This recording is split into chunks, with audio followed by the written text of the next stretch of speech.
Hello, my friends. Welcome to actual play, Blades in the Dark, The Rusted Lock. I'm Sean Nittner. I use he, him pronouns, and I am so excited to play this game. I'm so excited to play this game that I learned After Effects and did a bunch of wild animation for that video. If you came in a little bit late, you may have missed them because they're at the beginning, but you'll be able to catch them in the intermission, in the wait screen. Lots of fun little Easter eggs in there. This is a brand new game. We are just starting up. We are playing a cult called the Rusted Lock in Dustfall. And I'm going to be playing Ankh. She is an Eruvian whisperer, and she has a lot of loyalties to her family and their intentions for Dustfall, as well as loyalties to Penance, her cohort in her co-conspirator. And I'm so excited to play this game. And speaking of Penance, how are you, Kristen? Hi, Sean. Hi, everyone. I'm Kristen. I use she, her pronouns. I'm very excited for this game and that awesome video that you saw up top. I'm playing Penance, who also uses she, her pronouns. She is from Tychros. She is an orphan. Probably most important, she is our leech. So she deals in poisons and unique ways in which to deal those poisons out to victims. Loves being an inventor. And yeah, I'm excited to play and to learn more about our characters. How are you doing, Jamie? Yeah, I'm doing great. So, hi, I'm Jamie. I use they, he pronouns, and I get to be the GM for this game. I'm super excited about it. I can't wait to get into the details, but they involve cults and demons and nobles who deserve to have their power taken away from them. So that'll be super, super good. And I just briefly want to say that my Kickstarter, my first Kickstarter, is live right now. We hit our funding goal at 5 a.m. my time, which is really great. So if you'd like to check it out, Once More Into the Void is a one-shot game that you can play across more sessions if you like, about a crew that's coming back together to go once more into the void. It's about tragedy and drama. There's a lot of role play. It's really, really good stuff. So I hope you can check it out at www.kickstarter.games. I don't know how Jason of Genesis of Legend got that URL, but it's really convenient to use. I saw that and I was like, that is wild. That's amazing. So smart. And Congratulations, Jamie. That is fantastic. First day, funded. Did not surprise me at all. I'm very glad you got to wake up to. Glad you got to wake up to. Oh, my game's funded. How cool! So yeah, it was more like, my cats feed me. I was like, game's funded. I tried to go back to sleep for a while, but I was like, Anyway, I'm super. Cats give Thank no you shit. so much. Yeah, feed me the Kickstarter. Like, But yeah, so yeah. Oh, sorry. Go ahead, Sean. No, I was just going to gush more and say the game looks beautiful. The cover art is amazing. And we're going to be playing it on Sunday. So if you want to check it out, you can come back here and check it out on Sunday. I'm so excited. Cool. Yeah, so shall we jump into it? So Absolutely. Yeah, so before today's session, we met up to create our characters. And so I think this is a good point to maybe talk about our crew, right, in more detail first. Sure. So and then we'll jump into our characters, I think, right? So we can establish what's going on. So in terms of our crew, I'm so happy we picked out the cults. Are you surprised? Are you surprised? Well, people were talking about what to pick. I was like, psychically, cult, please. It worked. Perfect. So we're playing called the Rusted Lock. I'm looking for. Oh, here we are. Perfect. And about the Rusted Lock, our reputation is we are ambitious, and our lair is a half-sunken grotto in the city's maze-like underground canals, and specifically, it's underneath what remains of a huge mansion that belongs to a noble, and at the bottom of this mansion, like in the grotto, is a demon that has been chained down. And so there's a stray pylon that's coming from what remains of the mansion that's cutting through the demon and its chains, and its blood is coming off in like these rusted flakes. It's very, very cool. Our demon is amorphous, and they're connected to the elements of earth and metal. So in Blades in the Dark, demons are like, they're super badass. They're basically like, They're corporeal I'm trying to, gods. yeah, right. Like the idea is like they're pure body, right? And they're pure, like they don't connect to the ghost field in any way whatsoever. They're pure power. And so I guess it makes sense, for a cult to decide to Pure worship a demon. life. What could possibly go wrong? Right. And so the name of our demon, as far as we can tell, as far as we're able to suss out at this time, it's probably not their full name, is Zaror. And they are radiant and ferocious. And aside from that, we already have our ritual Sanctum in the lair. We'll talk about it a bit, about why that is. We have a boat. We're connected to the canals. Like, maybe we can zoom in a bit on the... I'll ask Sean to have us zoom in on the map so we can see how cool it is. Yeah, because it looks fantastic. There you go. Right. So we're connected to all the water pathways. Here's our lair right next to the Mist River, and we're right on a canal, so we can make our way through 6 towers in the other districts. Yeah, and I'm so proud of my scoundrels because they picked out Brightstone as their hunting grounds. Very dangerous. Such a bad plan. Such a bad plan.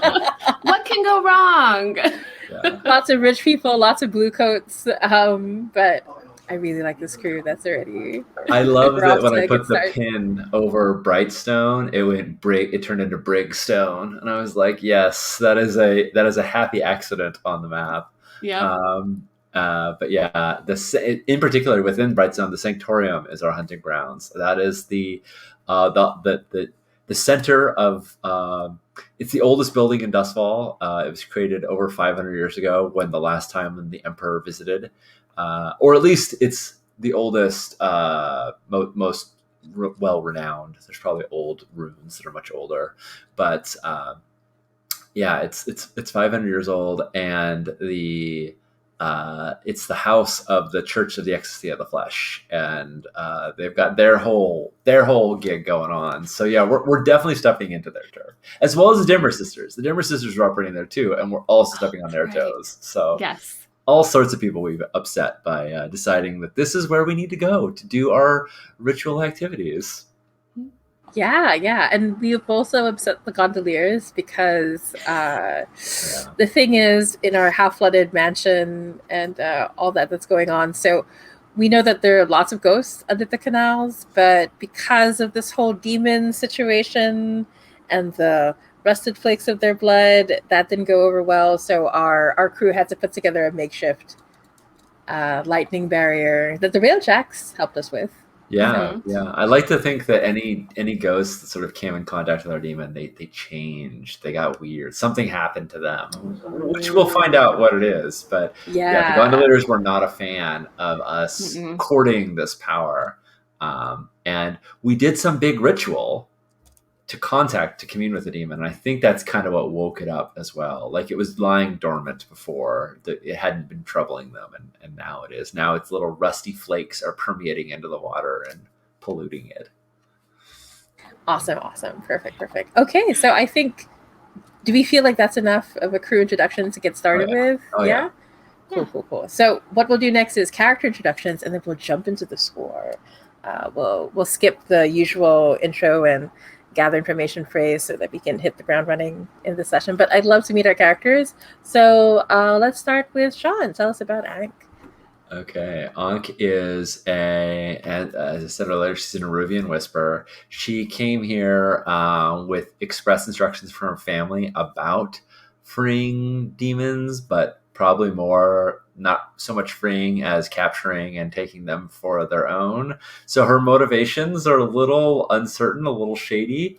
Her downturn contact, her rival or enemy, is actually her aunt Nyryx, who is a ghost possessing somebody in Dustfall, who is sort of keeping an eye on her and making sure that she's doing what her family wants her to be doing.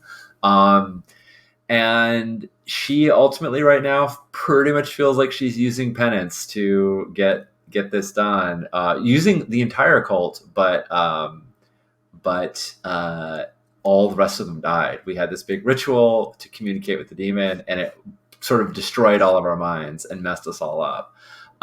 But I think, as we'll see already from the beginning, she's already starting to like second guess her parents, like her, the mission she was sent on. She's already starting to second guess the idea that, everyone in Dustfall is just a tool to be used.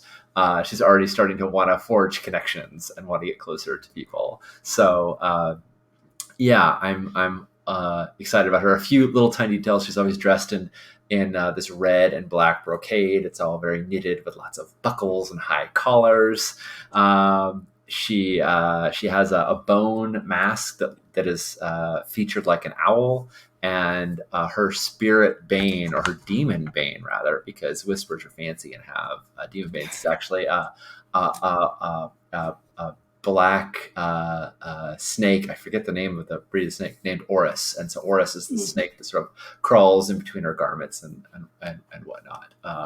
And I'm sure Oris will be featured several times. But yes, she is from the house of owl and snakes, and so she wears that very predominantly. That's Ankh. How about penance, Kristen? Tell us all about her.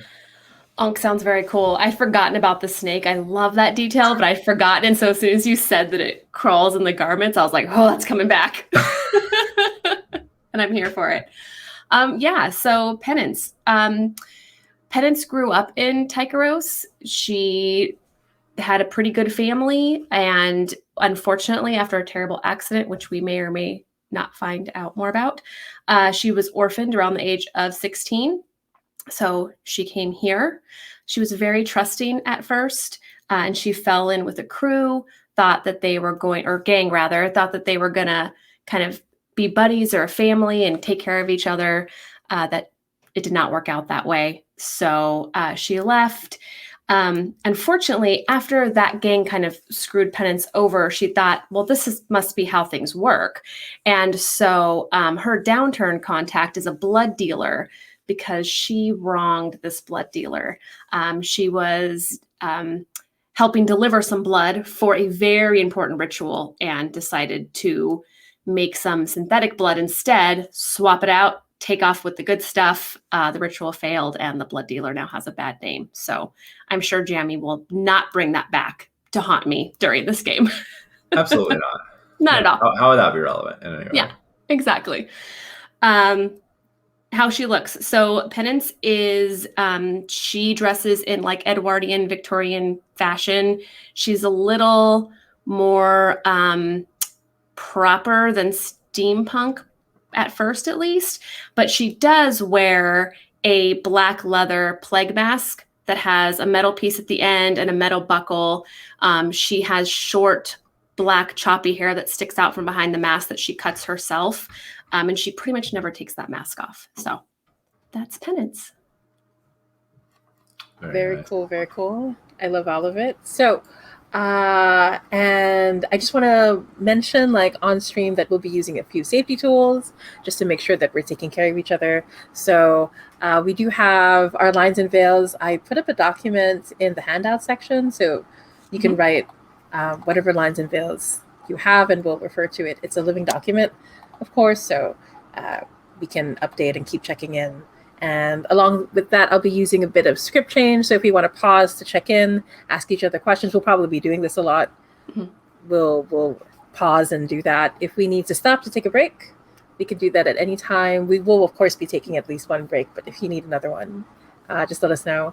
And another one I like to use is fast forward, which we'll be using to jump into the action. But if you want to skip to another part of the scene or to the next scene, we can even use it like, I have a feeling I know what's going to happen in the scene. We're probably going to have to do some stuff, and I don't want to get into the details of it. So can we fast forward this part? Then we can totally do that.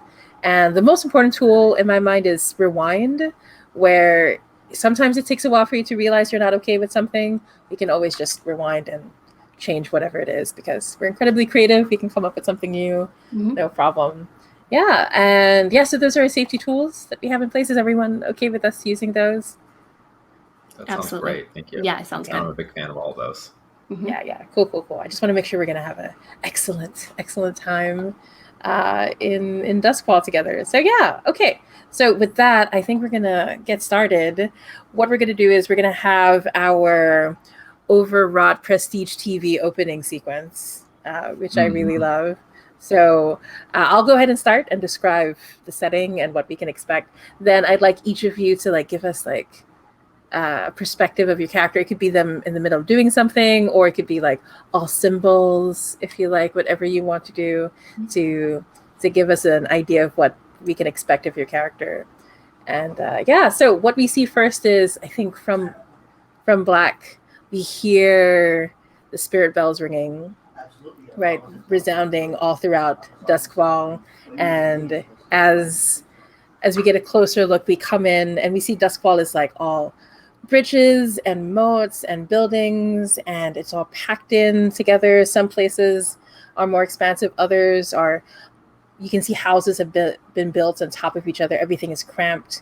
The clouds are low, even though it's pretty late. It's dusk at this point, but the sun never really shines in the world, right? We cracked the sun centuries ago, so there's no such thing as real sunlight.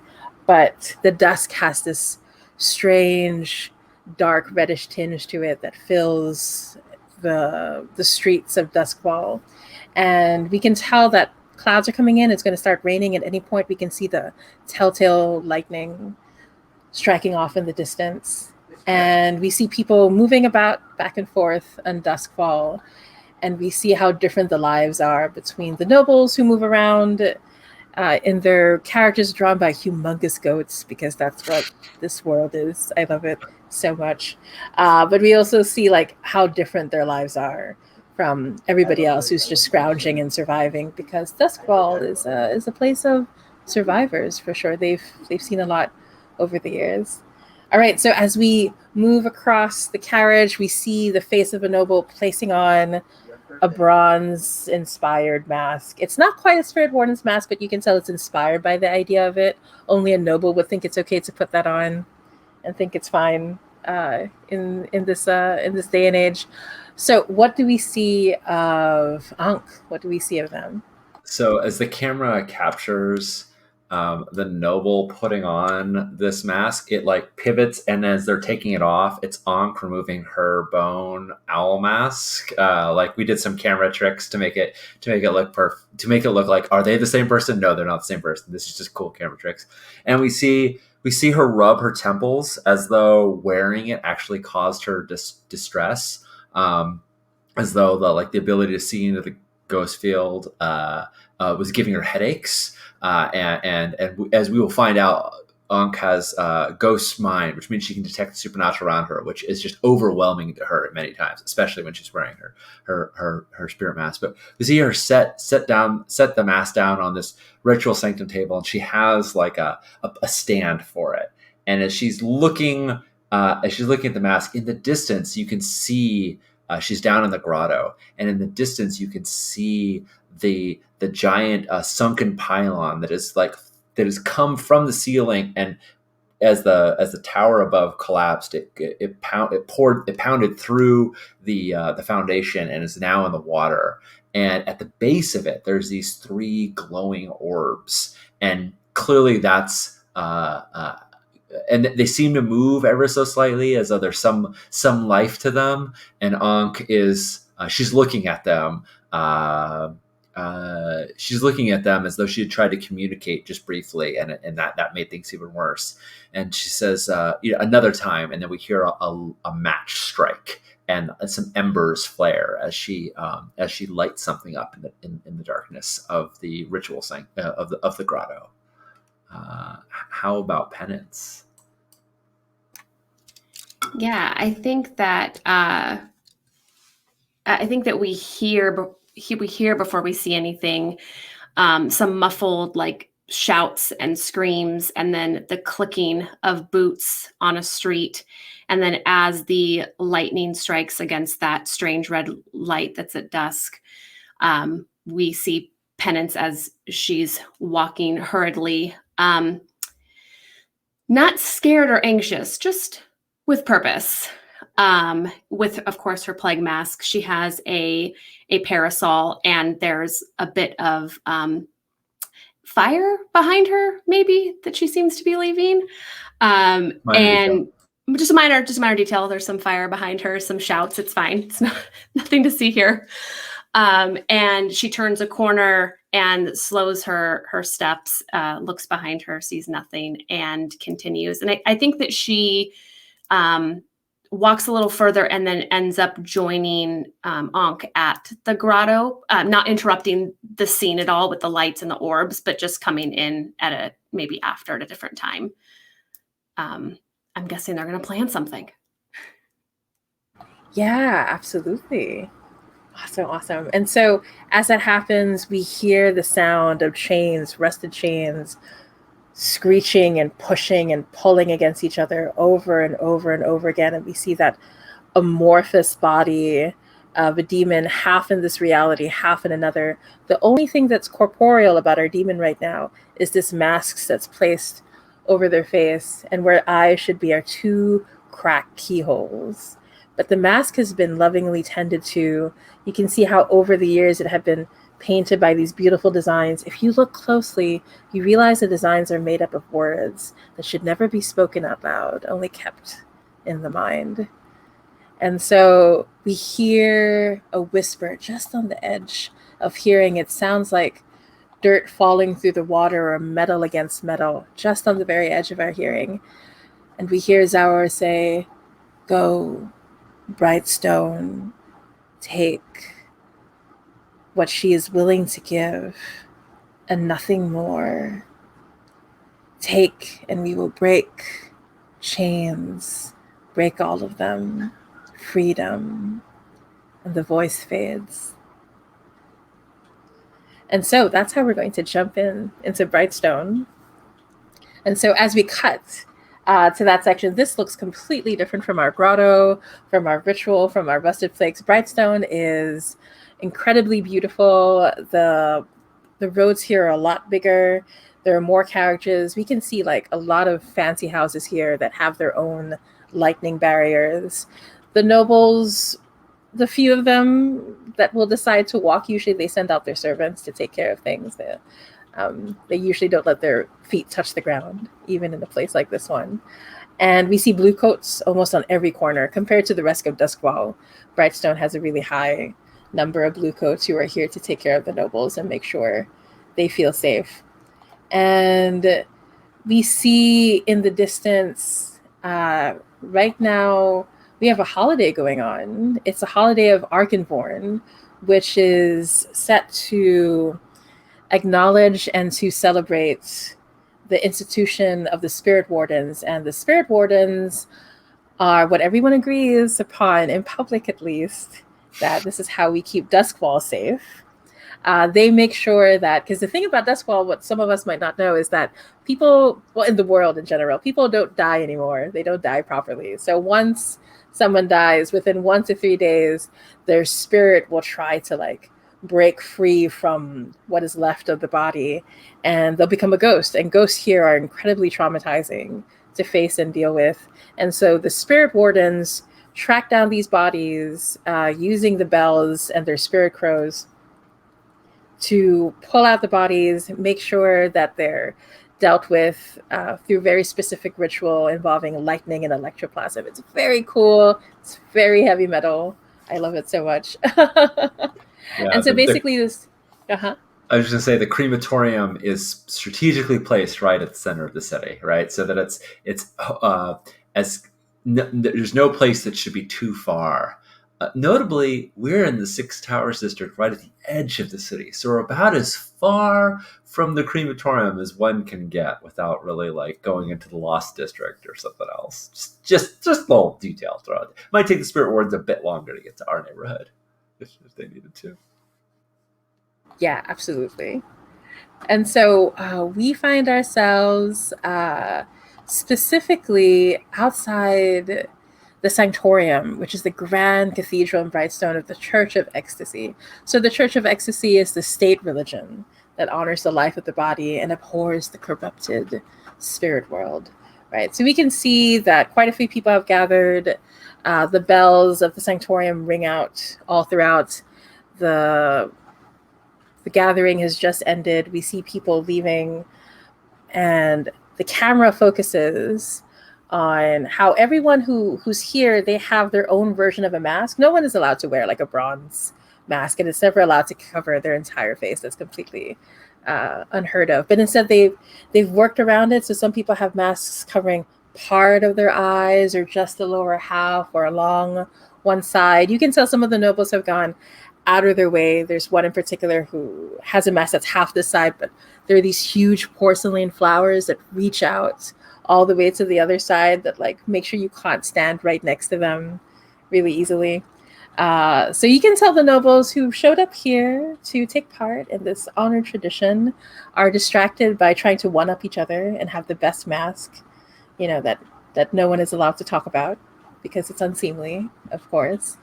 And the nobles are dressed in like really luxurious fabrics, the latest fashions, because our nobles are rich off of the money that they make. Bringing in whaling demons. We'll get into that next time. That's very cool. I want to have an entire job around that. But anyway, so when we cut to our target, right? So you two were able to gather enough information after your demon gave you very little. The two of you are incredibly capable people. You know that you're after a particular noble by the name of, let's see, I have it here, Aurelia Valentine. Aurelia Valentine. Right. Nice. Yeah. So what you know about Aurelia is she's technically a noble, but she's a noble who married into it.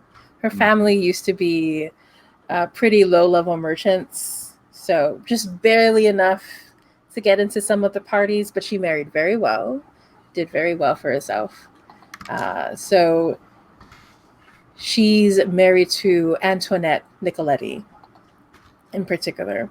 So the Nicoletti family is incredibly powerful in Duskfall, but surprisingly, our noble is by herself. There's no one else with Aurelia at this time. So you see her like, and you know she's supposed to have guards with her. So that is already telling you that something is off about what's going on. And so she's walking, leaving the church, walking away from the crowd. It's almost too easy. So yeah, There's something that's like setting off your instincts, right? Yeah. So what do you do? Nice. Jeremy, do you want us to have to do an engagement roll, or do you want to just say like as like the normal first score? We're just like in a risky situation. Like, do you want to just kind of like say we're already in a risky situation? Or? Yeah, I promise we'll have an engagement roll next time, but for now we're in a risky standard. Yeah. And the reason what makes it risky is you can see the blue coats like have gathered just to make sure everything is going okay, because this is a time when they know people are going to try to take advantage of the nobles as they're leaving the church, right? So they want to make sure. You can see just off where you are, there's one at every corner. You can make out 6 blue coats, right? And these blue coats, they look like extra mean, extra ready to get into it. We know that the blue coats are the meanest gang. Yeah, they're the meanest gang in all Dustfall. Love it. But you get to tell me where you are and what you're doing, right? So I'll leave that up to you. Yeah. Kristen, do you have a place you want to jump in, or would you like me to take the first move? You take the first move because I'm still thinking between a couple of options. Is that okay? Yeah, absolutely. Okay. So Ankh is sure that the reason why she is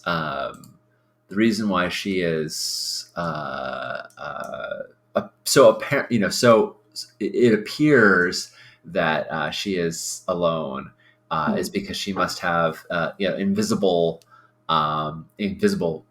special guardians. So she was at this assembly as well, and she's literally like looking up again, just has this awful migraine because she's been wearing her spirit mask for like a long time, because it's just like, we're a tier 0 gang. We don't have, back at home, maybe she had lots of resources. But here, when they were like, you got to wear a mask, and also there's going to be spirits around, she's like, well, of course I'm going to wear this beautiful heirloom, family heirloom bone mask that seems to just like, when it doesn't attach by any method. It like almost seems like it's a magnetic thing where it's like nothing's happening, and then as it gets close to our face, it just kind of like sticks onto our face.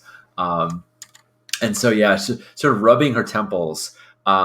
I would like to attune to the ghost field to see if she has any spectral companions that are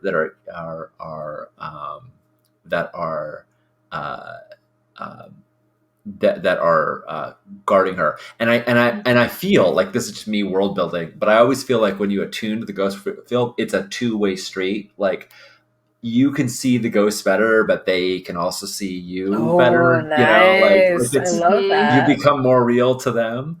Just throwing that out there, because if the blue coats weren't an adequate threat here, I imagine any particular spectral shenanigans might be. So yeah, I'd like to attune, and because I have the ghost mind ability, why don't we pull this up just for funsies? Because I have the ghost mind ability, I get plus 1d when I gather information about the supernatural, and I think I'm doing that right now. If that sounds right to you.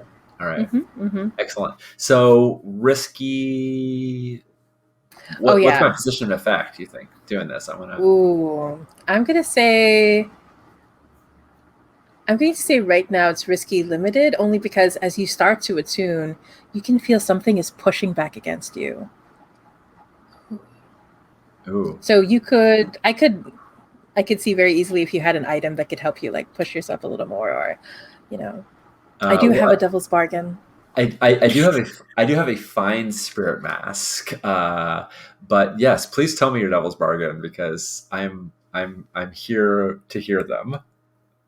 So the devil's bargain I propose is that you notice, as you're starting to focus just on the edge of the roof, there is a particular thief that you've run with before.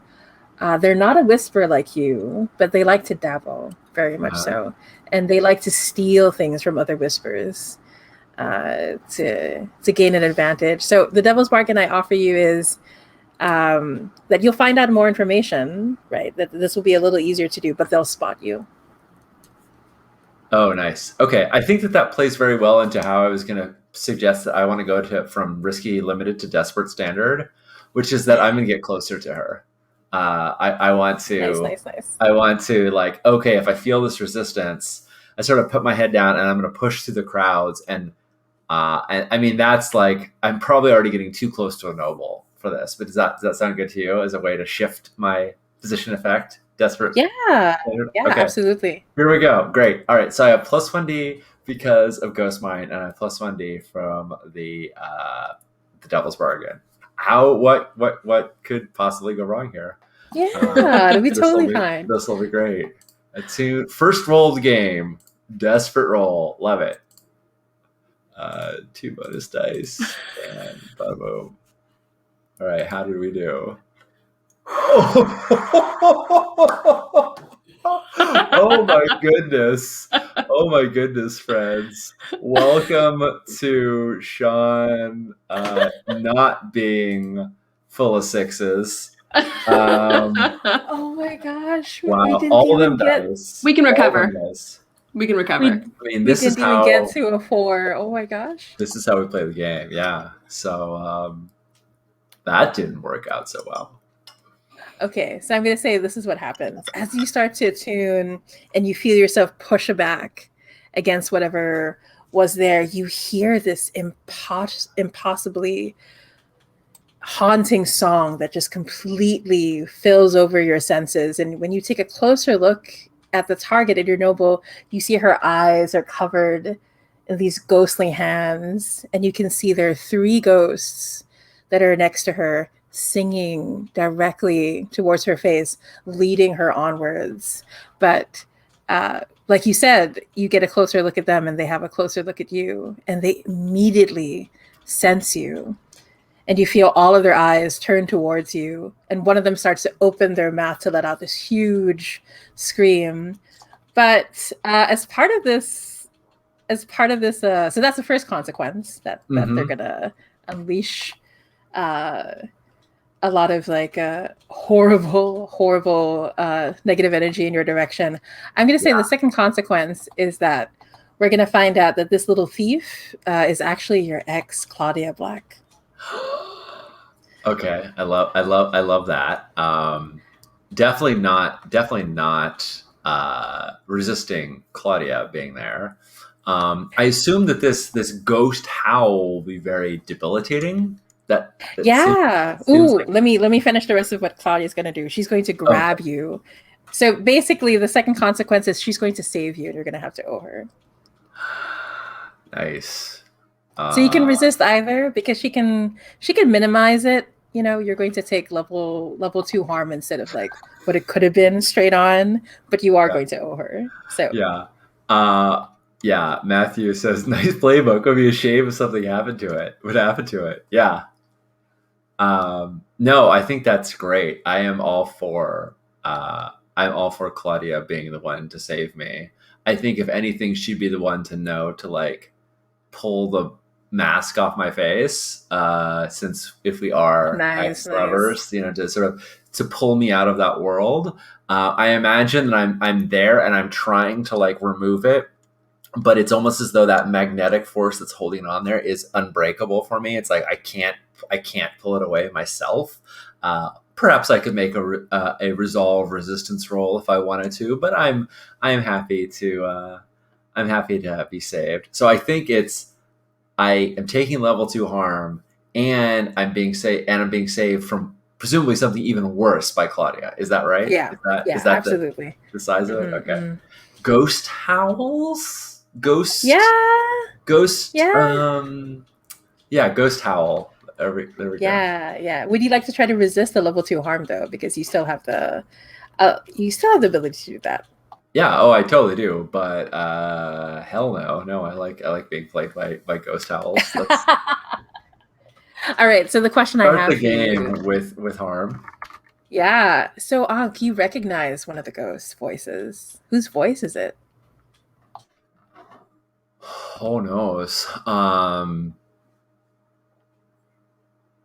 I mean, I think it's got to be my Aunt Nerix, because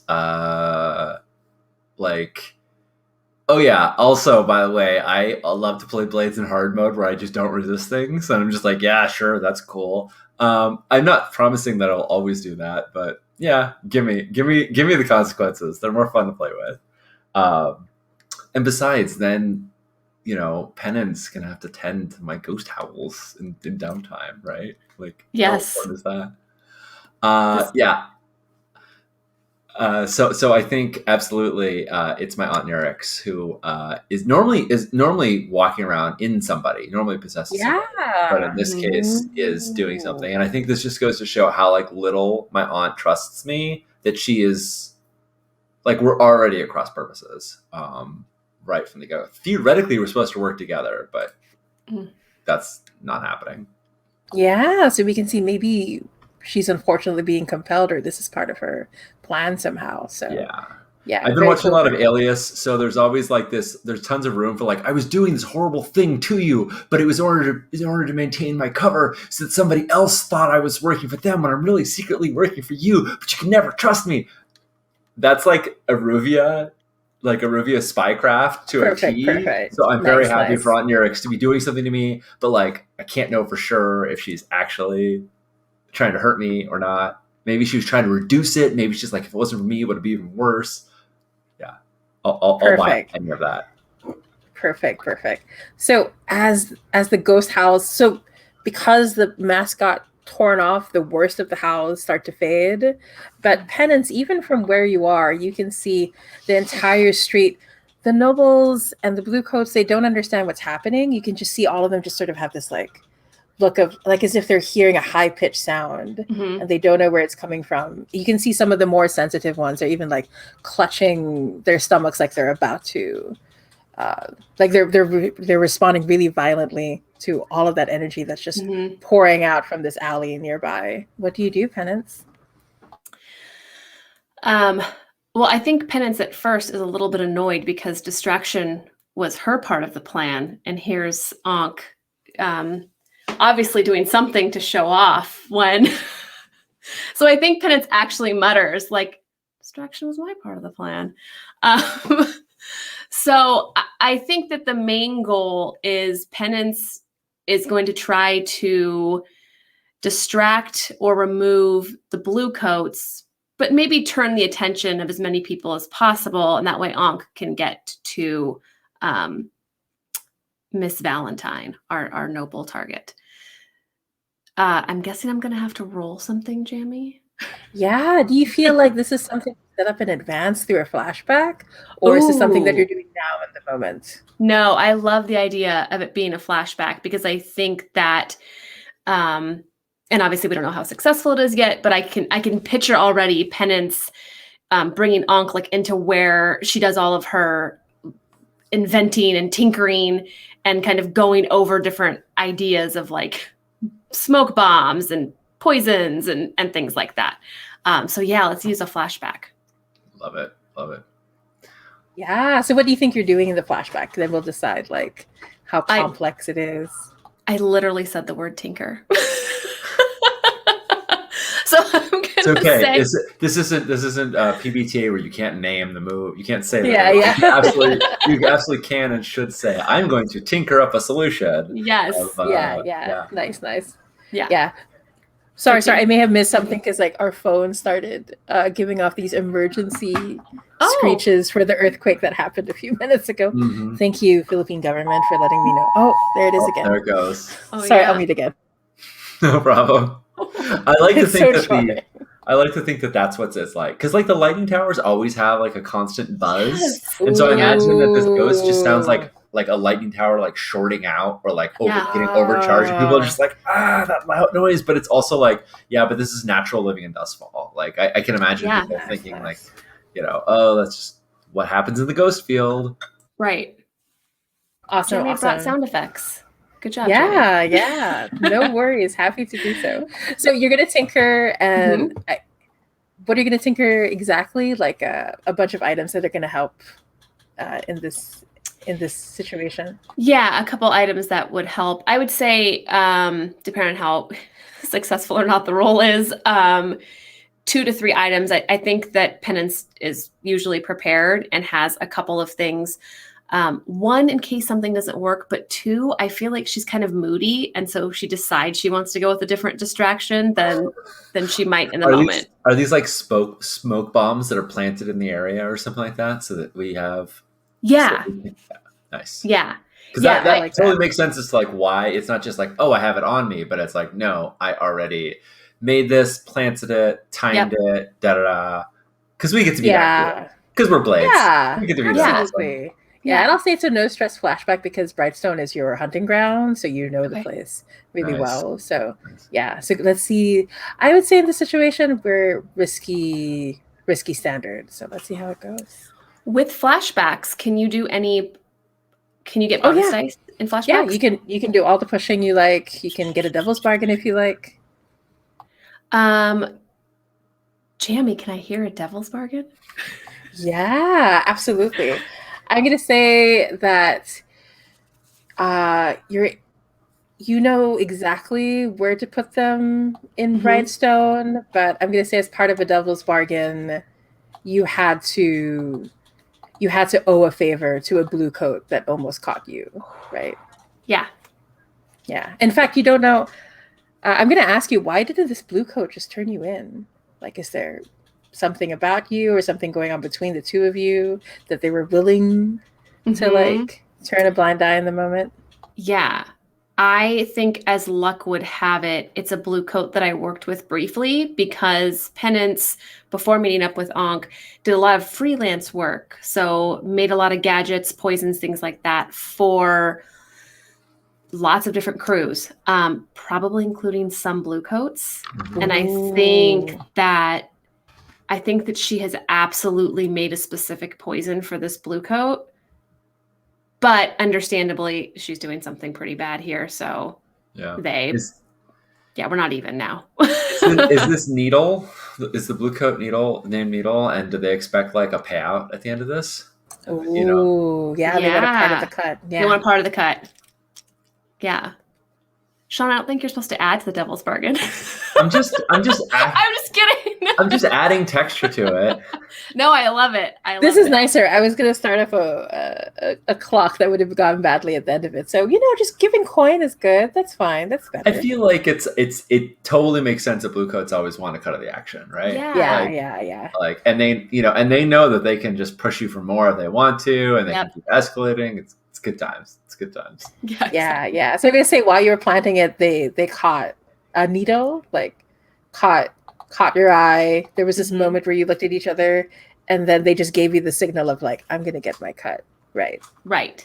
Yeah. So I like that pulling down of the hat, and then you have to pull down yours in return, so that they know that they're gonna get their cut. Right. And then they just kept walking. Nice. Yeah. I love it. No words exchanged. We just both understand. Yeah. Okay. So I'm absolutely accepting that devil's bargain. So I'll take a bonus die. Kristen, do you? I'd love to give you an assist. And okay. You tell me whether you'd rather have, because you're making a roll for the flashback, but the outcome is going to happen now. Mm-hmm. So tell me whether or not you'd like my assist to take place now in the moment of like something I'm doing, or something back there in the lab. Do you have any preference? I have an idea for each, but you do. My preference is in the now. Okay, sounds. Is that okay? Yeah, absolutely. Okay. So in the now, because we can do this, because this is our crew ability, Bound in Darkness.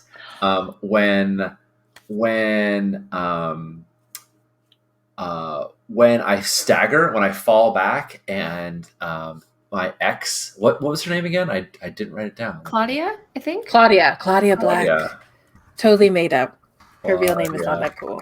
When Claudia catches me, I sort of stumble like halfway to the ground, and I'm going to put my hand on the ground, and like the camera effect can feel, it looks like I'm vibrating the ground. It looks like we get like special effects, lens flare showing like something is happening as I'm touching the ground and it's vibrating. And I just whisper, I just whisper and kind of off to my side, as though there's a person over here, but there's nobody. Like Claudia's on my left, and I'm just sort of whispering on my right. And I say, they're in place now.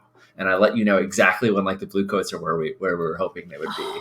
Nice. And we hear it, vibrate through, and it being in your ear. So yes, because we're bound in darkness, we can help each other from any distance. And that's how we do it, is through vibration. We can. Awesome. So, I love it. Yeah, me too. Stress, and you get +1D. Thank you. So I have 2 bonus die now, right? 2 bonus die. Yeah. All right.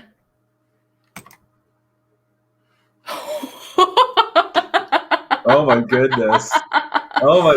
We are off to a great start, friends. Here we go. And this is how Jamie was like, I'm going to hope for the magic 3-roll score. And we're going to be like, this is how in 3 rolls we completely flub the score. We trauma out in 3 rolls. Yes.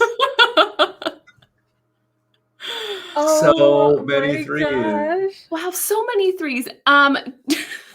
I think we should check the Blades in the Dark book. I think I get some sort of bonus for having 3 3s. I'm pretty sure None Harper wrote it that way. Like the triangle effect. Yeah. Oh my gosh. I think it's like bunny or something. Something goes on. Yeah, exactly. Okay, so as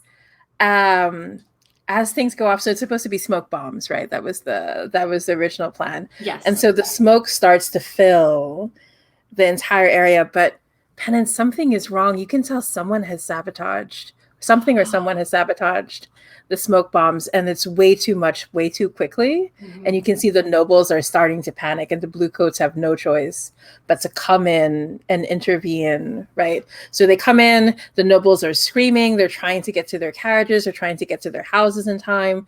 The blue coats have called in for reinforcements, and they're going to come in, right, in a while. So, but all six start to converge all around you. And I'm going to say that's the first consequence, which you can resist if you're not like Sean and would like to resist some of that. But we were in a risky standard position, so I'm gonna stick with that one consequence. Okay. I will say though that Ankh, this is still kind of a distraction. You could still kind of turn this into your favor if you want to. It's just extremely chaotic. But yeah, Penance, I'll give you a chance. Do you want to resist what's going on and try to find a way to minimize the damage? No, I'm going to follow Sean's lead. We're going to do this on hard mode. Consider that the stress you don't spend resisting is stress you can spend pushing yourself to escape the blue coats. I don't know. I mean, you've got a dot and prowl, right? That's good for running away from. Or skirmish or whatever. It'll be okay. Wreck. I have 1 dot in wreck. I'll be good. Blow shit up. You've got the venomous move, if I remember correctly. I do. Yeah. I do. Ooh, nice. So that could work. I'm gonna say, like, Penance, as the smoke comes around you and covers, right? So do you have your plague mask on already? Right? Yes. Is that what's going on? Yep. So the smoke covers in. We see you like slowly like put up the umbrella and just twirl it in the as the smoke just completely covers you up, right? And we cut back to Ankh. Ankh, what are you gonna do? So my mind, I think more than anyone else, because I have my spirit mask on, I like, even though the noise is sort of dying down, it's that sound of like your ears ringing, like a shot's gone off, and everyone else is like, oh, that was annoying, and Ankh is still like reeling from it because she has taken this harm. And I looked at Claudia, kind of surprised. My eyes are unfocused, and I think for a moment Ankh kind of forgets. Like, I think she's like like she's seeing stars so much that she kind of forgets that it's been a while since she and Claudia were a thing. And she just like turns her and like puts her hand on her face, and then shudders a little bit, and then like holds her face and is like, oh, like she like revels in the fact that she can touch her face, which we'll find out in a second, like why that matters. But she's like relieved to it. She's like, Claudia, my dear, and then it hits her like, oh shit, no, wait, we're not like that anymore. And she like stiffens up, and are you gonna withdraw your hand? Yeah, like hand flinches away. Yeah. It was so nice for like a moment. It was like waking up out of the dream and like touching her face and being like, oh, I remember these nice times. And then she's like, oh shit, I just remembered what it is, where we are. I'm going to say, as you're pulling your hand away, Claudia reaches out and grabs it, right, in that moment, and keeps it close to her face and pulls you close and says, Ankh, my dear, you haven't been this sloppy in a long, long time. Is it that Penance girl? Is she distracting you? And I think that kind of like helps me like regain my focus. And I say, Penance is not a distraction. She's a means to an end. And that end is here. I need that woman. And I'm guessing like with all this shit, like, and nobles fleeing and whatnot, is it fair to say that Aurelia is like running off, or is she getting into a carriage or something like that? So as the chaos is happening, you can see like a similar effect of what happened to Penance. The smoke starts to move and envelope her, and there's something really strange about how the smoke is responding to the ghost field. Like you can almost see where the ghosts are supposed to be. It's pushing back against the smoke screen almost, right? Like but you can like some interaction. Yeah, love it. Yeah, but you can see at the other end of an alleyway, another carriage draws up, and the door opens, and she's about to step in. Nice. All right, so I tell Claudia, we need to that woman, that noble, and I'd say her name, Aurelia Valentine, cannot get away. We need to go get her. And this would seem like I'm abandoning penance, but I'm not, because protect is one of the teamwork actions you can do, and I can still protect her if I need to from a distance, and she can protect me too, which is super cool. So even though like we're splitting off, these two I still have each other's back. So I want to sway her into doing a stupid dumb thing, which is like running in front of the carriage to stop it, so that I can get to it, like so that I can get to Aurelia Valentine, like making up a story, whatever it is. But I want to convince her to help me in this moment. What do you think? Ooh, I'm gonna say it's gonna be great effect because she still has something, but it's gonna be desperate because she's being paid well by someone else. Oh, to nice. do something else. I love it. So. I love it. Let me rephrase this for a second and say, I want to, I think, because I'm thinking like I want to sway her to help me sway them. And so is it fair to say that, should we do it like that? Should we handle it like two roles? Or is it reasonable for me to just say like, I want to sway them. I want her to help me. But I'm going to owe her that it's a devil's bargain. Yeah. She'll help me. Yeah, but like, definitely. Like, okay, sounds good. Because I'm just thinking like, you don't want to do a role that's, just another role. So yeah, absolutely. Wonderful. Okay, so what is our position in effect trying to distract them long enough for me to get into the carriage, so the driver has to pause and the guard zone is for her to draw enough of their attention? Yeah, because you're asking her to not do what she was paid to do. So I'm still going to stick to my guns and say it's desperate great. Okay, I love it. Sounds good. All right, here we go. Desperate great. I've got 2 dots in sway. You have your devil's bargain. I have a devil's bargain. I'm happy to help you. I just can't think of a way that I can be helpful. Ooh, if I could suggest something, maybe. Please. Like maybe in the past, Penance, you said something that helped Ankh know what she has to say to get to Claudia, right? Oh, like I love that. Maybe there's something you said about what people are like or how to get your way with something. What do you think, especially Penance's background, right? Because you've been betrayed before, right? So what do you think you would have told Ankh? I think I probably would have said something along the lines of like in desperate moments, funny, desperate, but in real desperate moments, people will believe almost anything. Mm-hmm. And so I think that helped Ankh knowing Claudia as well as she does, what she could say, even if it weren't true. Yeah. To help sway her and get her way. Yeah.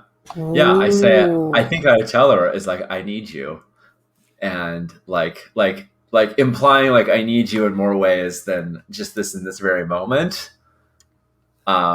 And that she has this big hold on my heart. And that is this desperate moment. I don't want Ankh to ultimately be this heartless person, but in this moment, she is 100% trying to manipulate Claudia, and we'll see how that goes. Okay, here we go. I'm rolling my desperate great sway, desperate great sway, and I've got 2 bonus dice. This is exactly what I was doing before. I'm sure it will go great. Desperate great. 2 bonus dice. Absolutely love it. And there we go. What is going on? Wow. This is really wow. This is really testing your creativity here, Javi. When players are like, I rolled a 6, you're like, cool, you got what you wanted, you did the thing. Yeah, right. Exactly what excited. When they roll a 4 to 5, you can just be like, well, you got the thing, but like something complicated it. Those are great. But when it's just like can't get above a 3, then I just want to say Look I'm at more these than happy. goals. I'm more than happy to just like be captured right now by my aunt, by the ghosts, by blue. Like I feel like I have flubbed hardcore here, and if you're just like, yeah, you're out of this, you're captured, and we find you later in a cell or whatnot, or you're in a carriage being carted away. Game over. Well, I'm just saying. We lose Blaze in the Dark. No, because that's the thing is Blades. Then the next thing is the breakout, or Yep. the reverse interrogation, where she's interrogating me about what I'm doing, and I'm trying to figure out what she wants. I'm just saying, like, in terms of player agency, I'm more than happy for you to be like, well, that was desperate. You flubbed it hard. Mhm. Everything goes bad. So Yeah. I'm going to say what happens is as you're saying it, and you're saying, I need you, there's a look in Claudia's eyes, and she whispers, why now? It's when it's too late. And you can see like there's this collar around her neck, this beautiful golden collar, and you can tell it's like it's biting into the flesh for a moment, you think, but you realize it's bonded to her flesh instead, right? And she lifts up a hand, and she has this like, you barely have a moment to see, like it looks like a billy club of some kind, but it's crackling with this unnatural electric energy, and she like hits you over the head with it, right? And as you start to pass out, you can see like the blue coats coming in close, but Claudia leans down and whispers, just please, it's better this way. It's too dangerous for you. You have to get out now while you can. And it all fades to black for you, I think. nice. Unless you're going to resist, but I don't think you are, the way you've been going, Sean. I mean, is the consequence I'm knocked unconscious and dragged away somewhere by Claudia? Two consequences. The first is that Claudia cannot fight back against the control that's being exerted on her. And the second is that you're going to be dragged away by the blue coats. Okay, I want to resist the first one, but not the second one. So Aww. I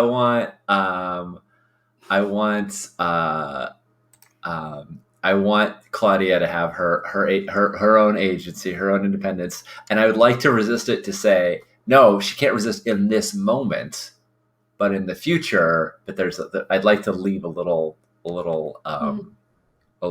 Ooh, do you place like a single rusted blood flake on the collar to help start to erode it? Okay. Perfect. Exactly. So, like, just as I'm being dragged away, you see, like, from within a chest pocket, a vial comes out, and like I unstopper it, and all there is just like a couple piece of rust flakes in it. Like normally you'd be like, why would you, unless you're like doing earth studies, why would you like be so protective of it? But they can't touch metal, and I assume that this collar is made of metal or partially metal. Exactly. Nice. Mm-hmm. Yeah. So just as like as I see the truncheon coming, and I know I'm gonna get dragged away, I don't even think I have the like wherewithal to like uncork it and pour it on there. I think I just sort of break it against the collar, and the glass shatters, but a few flecks of this rust, our demon's blood, hits the metal and starts immediately putting little rust. Yeah, exactly. So, perfect. I think I'm resisting a consequence of mental strain or willpower. Yeah. Is that right? Okay. I'm gonna roll resolve to resist that and see if I can not roll like. Oh, there we go. There it is. That's apparently I should just be resisting all day long. Just resist. Just because resist doesn't cost any stress. Apparently, it costs 6 minus 6 or 0 stress to just resist consequences. Should have been doing it all along, but that's so amazing. Wow. Okay. Yeah. But yeah, so cool. Penance, you can see that from where you are, I assume that you try to move closer, right, to where Ankh is. You can see like the blue coats coming in. There are 4 of them, right? Like who've just taken, like 2 of them just take Ankh by the arms, right? And Ankh has just like fallen unconscious because like she used the last of her strength to do that right before Claudia did what she thought she had to do. So, but she's being dragged away, and you see the carriage, right? You see the target stepping into the carriage. the door is about to close, you can see there's a mysterious masked figure, this beautiful, really intricate mask that like steps in and then reaches out a hand and pulls in the target in this really possessive, almost like cruel manner. Mm-hmm. So what do you do? Well, and not to complicate your life anymore, but I believe there's Mhm. blue coats closing in on penance as well. Is Yeah, that there was true? some Yes, blue exactly. coats by me, blue coats by And you, also, like- blue coats. And also, like, just to throw this out there, Ankh getting captured could absolutely have been part of the plan. We don't have to say that just because our characters roll badly, Exactly, that our exactly. characters they're not being awesome. Maybe this was Right. all part of the plan, and I was going to redirect the blue coats and blah blah blah blah. We'll figure it out in flashbacks and Yeah, or exactly. future roles. So like, no reason to feel, I don't know, like we're not doing great because we're killing it. Right. Exactly. Everything is going according to plan.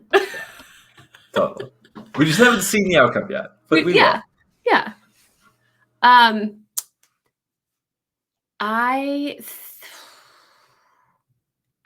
think so. Penance cannot get to the target before the target gets into the carriage, correct? She's already been.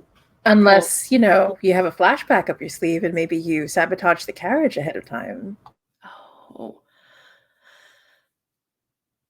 Oh, I like that. I was also thinking that I could attempt to get on the back of the carriage or hide on the carriage somehow. Yeah, totally.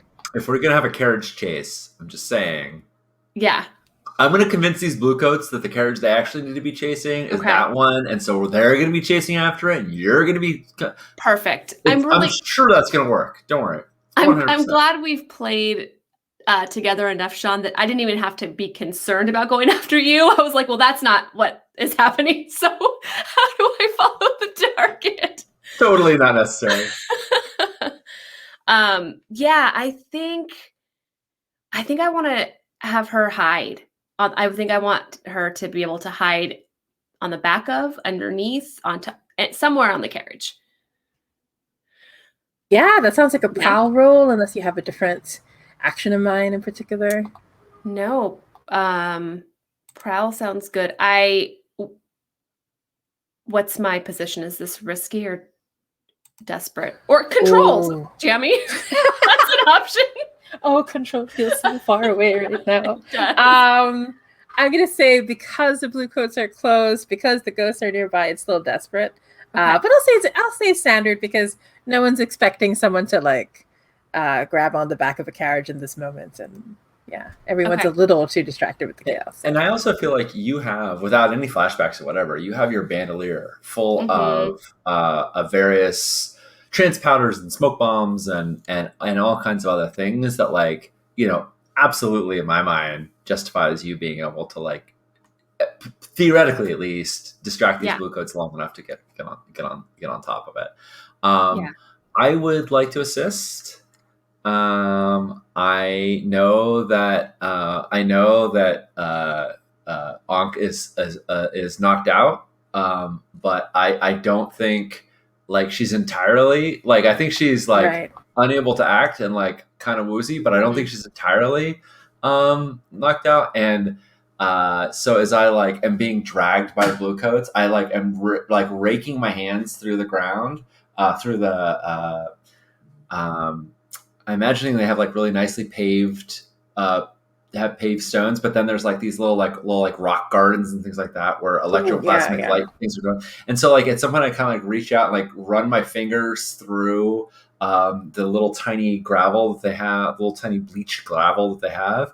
And as I run my fingers through there, we see tiny little fissures in the cracks in front of the carriage, and like the carriage is getting hit a little bump, and that's like your perfect opportunity to jump on without anybody noticing like the weight change, because there's a little bump. I know I'm pushing a little further with my bounded darkness, but I love the vibration thing and just like causing little ripples and whatnot. So I'm gonna spend a stress to give you a bonus die. Nice. Thank you. I might push myself, but maybe we shouldn't add any more devil's bargains. Maybe I'll just push myself. Seems legit. 2 stress, correct, for pushing yourself? Yep. All That's right. correct. I don't know. 4 does not. Okay, I'm not going to say it. Okay, so I will have.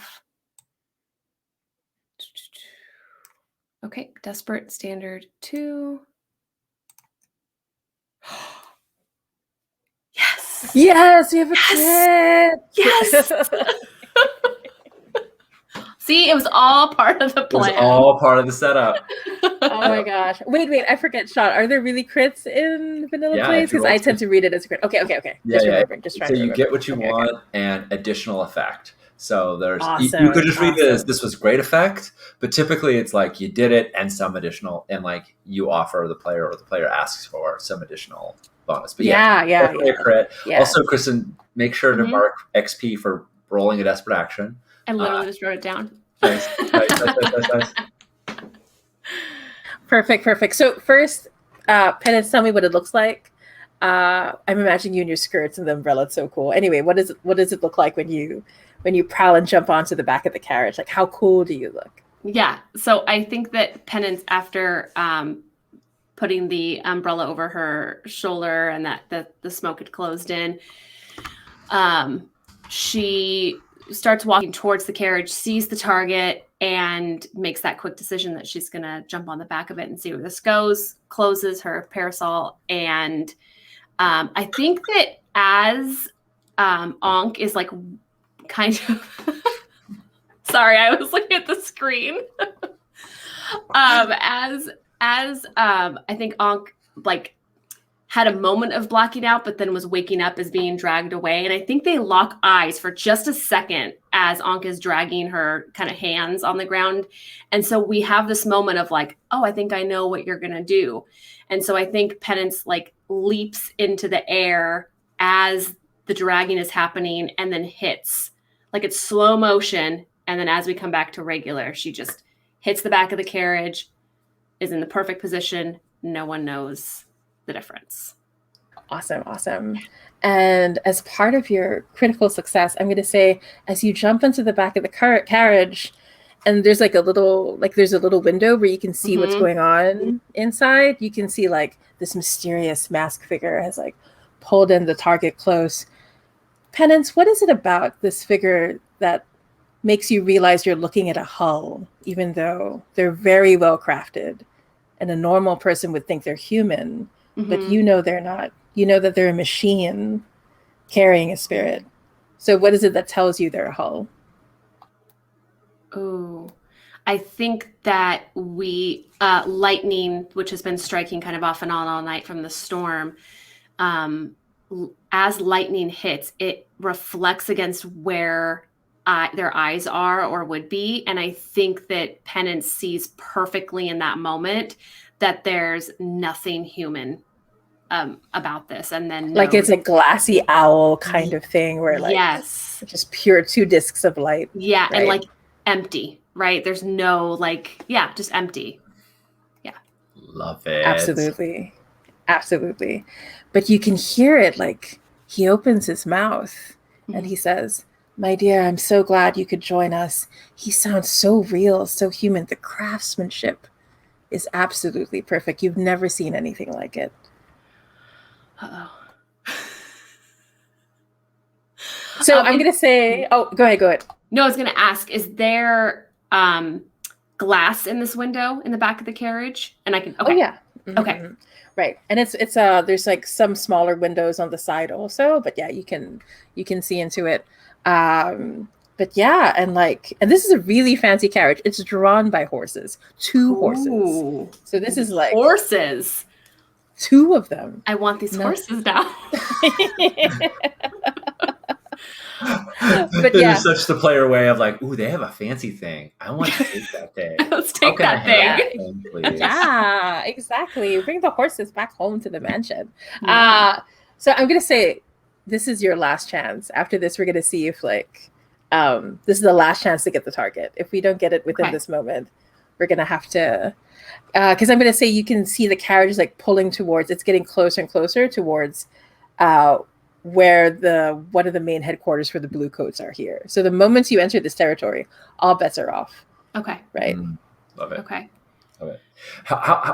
What is the what is the kind of like? Is it? It's like traveling from Brightstone into Charter Hall or something like that. It's like going to go over the bridge, Yeah. Charter Hall. Awesome. So it's Mm-hmm. like this is the last moment, but there has been presumably some sort of passage of time. Mm-hmm. Mm-hmm. Jimmy, what do you think about the outlandish notion of Ankh creating a distraction by like getting this carriage of bluecoats, if she can convince them, big if, but like to chase after this? I'm just thinking timing wise.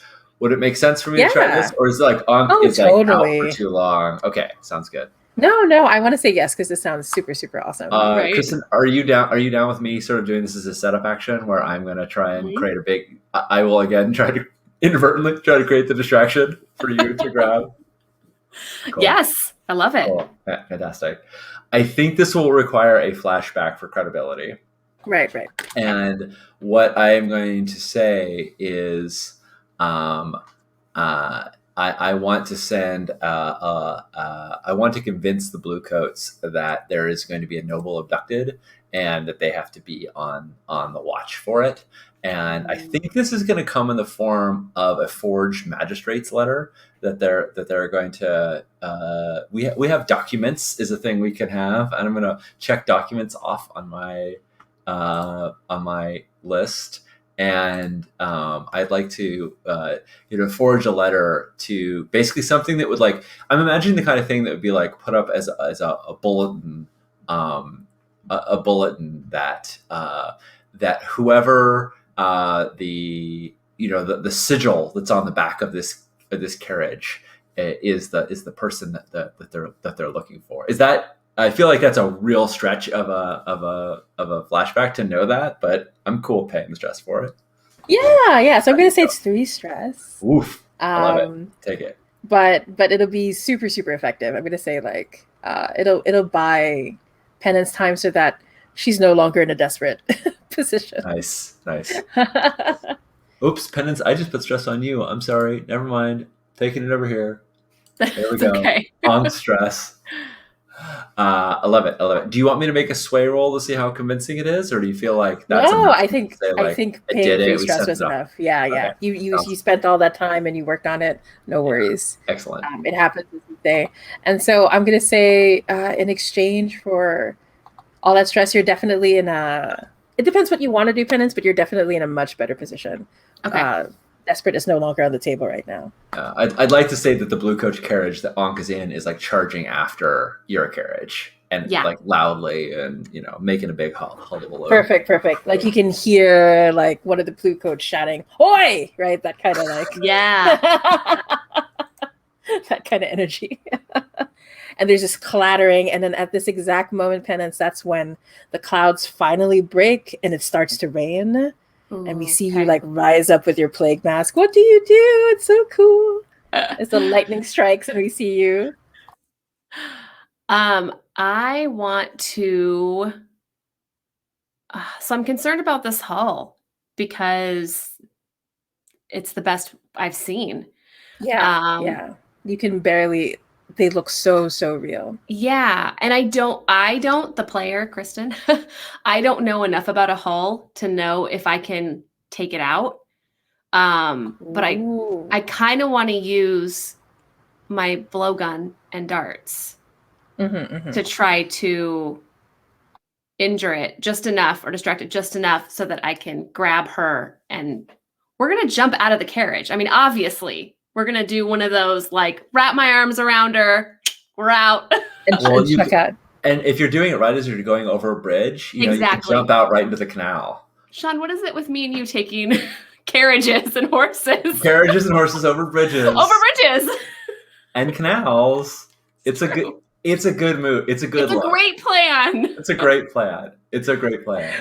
Yeah. But yeah, just to like highlight for you as a player what the hull is, basically it's a spirit animating a Sparkcraft frame, so they're completely machine, right? And there's like a spirit, there's a soul that's like powering it on the inside. So your Tinker might work really well here because maybe there's something about hulls, like a weak spot or a vulnerability. I mean, you're hoping that this one has it too. Right.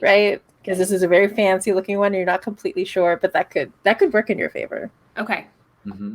I'd also say that like Sparkcraft technology is like made Yeah. out of mostly like metal and glass and all chemicals and all these things. Like Mhm. Yeah, so You there's might- something you could have a chain reaction of some kind. yeah, you might Yeah. very well know how to short it out. I was or- literally going to say that's what I'm going to change it then, because Penance would have known this, Mhm. to attempt to short it out. Yeah. So Nice. that's I have a lightning hook that is Ank's is part of Ank's possession. I think there absolutely was like at some point when we saw them earlier, there was like a little handoff of it. And Nice. I'm happy to Like mark flashback to that moment. Yeah. Yes. Yes. And whispers have extra normally like lightning hooks look like these big old like two-handed Yeah. things, but whispers get these cool collapsible ones where it's like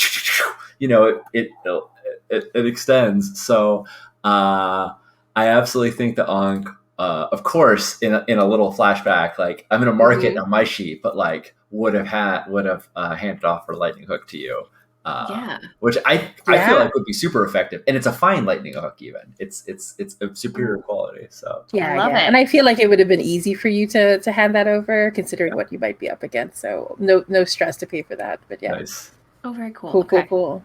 So yeah, let's see how it goes. So we See how it see goes. nice. We see the lightning hook come out, and it starts to like collapse outwards, right? And we see that spark of the hook and the lightning in the sky at the same time. Yeah, so good. Yes. All right, let's see how it goes. There. All right. Am I still desperate? I'm guessing. No. You're in a risky standard position because of the setup. Standard. Yeah. Before I push myself, because unlike Sean, I have 3 stress and get nervous. I'm sure Sean's like, I have 6. It's fine. You can take 9. You'll be. I mean, I know. Why are you concerned? Look, I didn't say I wasn't going to push myself. I just want to hear a devil's bargain first. The devil's bargain I'm going to offer you is you'll recognize the craftsmanship, and you're going to know it's based on your designs. You had some initial designs on the idea of what the perfect hull could look like, but you lost those to your first gang. Oh, okay. and that's why you know how to disable it. Yeah. because it's yours. All right. I'm going to take it. And I just want to throw out one other thing, Kristen. If you want, Yes. I give you a setup with the carriage. Yeah. You can choose to take that to make it risky standard instead of desperate standard, or you can choose to increase your position and say keep it desperate and make it desperate great. You know, if you want to, if you want to take effect rather than position, that's your choice. Exactly, that's true. You know, and that might could do anything, but it's also desperate. Could electrocute the hell out of you. Could get you pulverized by a hull. I don't know. I like that you're here to make a case for desperate. Kristen, don't you want to roll desperate? Come I'm just on. saying, great effect Oh, is that pretty XP, cool. you know, it's Great effect is good. pretty nice. All right. I'm gonna do that. So, am I? Nice. First, am I rolling Tinker? Is that what we decided? Sorry, I went through so many things. Or is yeah, this sure. Wreck or let me see. Oh, you know, Yeah, I feel like Tinker would make sense to me if you're like aiming for something specific, right? Yeah, because I'm trying to short it out or disable it, not cause harm. Okay. Yeah. So I'm going to go Tinker, and I'm going to go Desperate. I'm going to spend a stress, if this is okay with you, Jamie. I think I would like to spend a stress on that flashback in the form of basically like, here's how I'm assisting you. It's with the light. Right. That sounds good to you. Yeah, maybe even giving Penance like tips on how to use it. Totally. Yes. Yeah. We flash back to me handing you the thing and being very careful not to touch your bare hand, like holding it out to you and like not touching you. She's being back in the lab, like, okay, here's how you capture the lightning and so. Yeah. Oh, I love it. This quick little lesson. I'm like, sure, I can do that. No problem. Is it Desperate Great or is it Desperate? Yeah, Desperate Great because you pulled it down to Desperate. Yeah. Yep. Okay. So, here we go. And is that how many bonus die? I'm sorry. We've got 2. One for the assist and one for the. Yep. The devil's bargain. Yep. That I took because I will. Yes. Here we go. We're doing it, y'all. We did it! Oh my gosh. This is the turning point. It's the turning point. We made it. Okay. So, you're gonna tell me how awesome you look again, and Sean can like have that ticker along the bottom. He wants to again, and then I'll say what happens next. So as you leap, are you gonna leap off the carriage? Is that what Penance is gonna do? Like, what does it look like? Yeah, I mean, I think I want Penance to go on the side of the carriage where the hull has his or her back or their back to me. And I want to use the lightning. Is it a lightning hook? I want to use a lightning hook to short circuit it. And I think because I recognize the design, that I know that there is something right at the base of like where the spine would be, that I can short circuit it. It kind of powers down, much like a droid. And then I go in through the window, grab onto Claudia, kick the other door open, look out, see we're passing over a bridge, and we just make the leap, and we are nice. And so as the hull starts to, because you're disconnecting it from the spirit, right? Mm-hmm. So there's a moment where like it opens up beautifully like a puzzle box right there, and you can see the soul and the lightning and the spark moving underneath. And for a moment, the head just turns on its own, and those unnatural eyes look at you as the lightning flashes. And as it powers down, the last thing you hear is, "Mother?" Oh God! Oh man, I love it. Jimmy, how much is That's so good. How big a flashback is it to have our cohort, our ex Dimmer sisters, right beneath us in our boat, since we have a boat in a boat so, in the canal? Because I'm just gonna say it's one, because I'm looking at it. Yeah, you were on. It's a bridge towards Charter Hall, right? That we're looking at, and you're like, yeah, just gonna be one stress and no roll, just to make sure. Nice. Yes. Do you want me to take that stress? I'll take it. I haven't taken one yet. Yeah. So that's Orchid and Violet, our ex Dimmer sisters, who are Orchid and Violet, our ex Dimmer sisters, are right beneath the bridge with our boat. Right. Oh, and we're gonna say like it's a special boat. Like what they call it? Like a what do they call those cars where like they transfer coffins and stuff? Like a oh my goodness. A pallbearer is the person who carries it. Yeah, a hearse. Yeah. So it's equivalent of a boat hearse, right? That pulls up.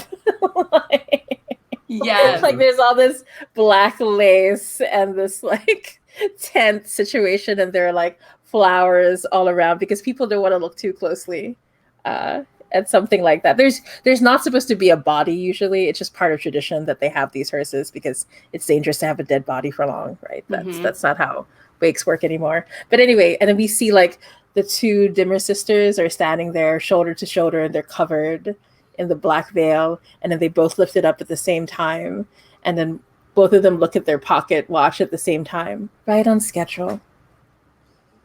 Nice. I love it. And then boosh, you crash into it. We crashed into it. Right through the black, like right in the lace. The lace, yeah, I'm sure. Yep. I like to think that in the flashback that we're going over like plan F, and we're like, now this isn't going to happen. We're not going to get to this point, but just in case all our other well laid out plans fail, you need to be in a boat. Yeah. Perfect. I think we still have the issue of Ankh getting free from these blue coats. Like I think this flashback got them distracted enough to chase after this other carriage. But Judd says, I'm sure the Dimmer sisters don't mind gangs poaching their crew. Yeah, you'll notice that we have a negative status with the Dimmer sisters.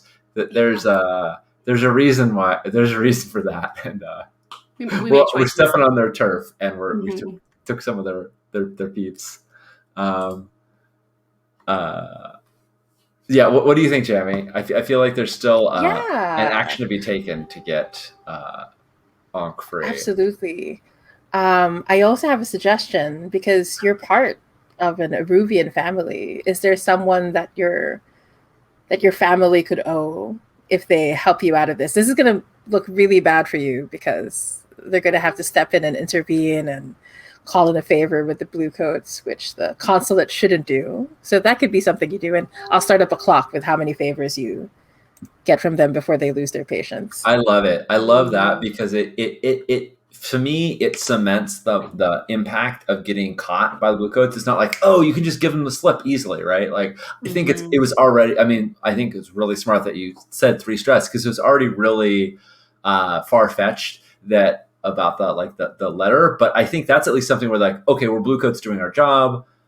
Sure enough, somebody was abducted, so it all matches up. But I don't feel like 4 guys with truncheons are just gonna like let this woman slip away easily. So I totally think that she would be probably not an Iron Hook. I'm sure they have some local, jail that you go to before you're being transferred into Iron Hook. But like, yeah. And who is it from your family?